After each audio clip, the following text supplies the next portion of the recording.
येवकार सगळ्या गोंयकारांक आणि welcome back to my channel Goan explorer. तर आज आम्ही आसा मडगांव आके आणि मडगांव आकेच्या लॉटरीचे तुमकां अपडेट दिवपाक आयल्लो आसा। सो तुम्ही मुखाल्ले जंक्शन पळयतले। सो हे जे जंक्शन आसा हांगा गणपती पुजिल्लो जातलो आणि त्याच्या एकदम अपोजिट हांगा ह्यो लॉटरी दवरलेले आसा। आणि आमचे भाऊ सतीश नायक ह्यो लॉटरी हांगा विकपाक बशिल्ले आसा आणि लॉटरीचे तुमकां डिटेल दिता हांव। सार्वजनिक गणेशोत्सव मंडळ आके।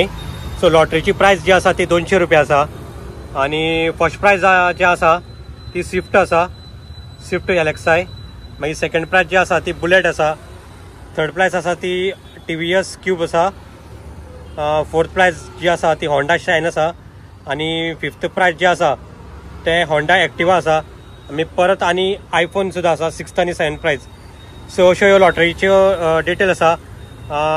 3 कॉन्सोलेशन प्राइजा आसा 9,999 आणि ड्रॉ हेजो जातलो 4 सप्टेंबर 2025 आकी हांगा। आणि फक्त 200 रुपया लॉटरी आसा आणि तुम्ही नोट डावन करचे, जितल्यो कमी लॉटरी तितले तुमची लॉटरी लागपाचे चान्सेस वाडटात। आणि ही ओन्ली 9,999 कुपन्स आसा। सो हेच्या लागून कळटलें की एक अराउंड 10,000 भितर तुमकां एक 7 अशी प्राइजा लागपाचे चान्सेस तुमचे आसता। सो कमी लॉटरी म्हणटकीर तुमची चान्सेस वाडटा। अशी अपडेट आशिल्ली सार्वजनिक गणेशोत्सव मंडळ आकेची। तुमकां व्हिडिओ माझा लायक जालो कमेंट करा आणि चॅनल बी माझा सबस्क्राईब करा। थँक्यू।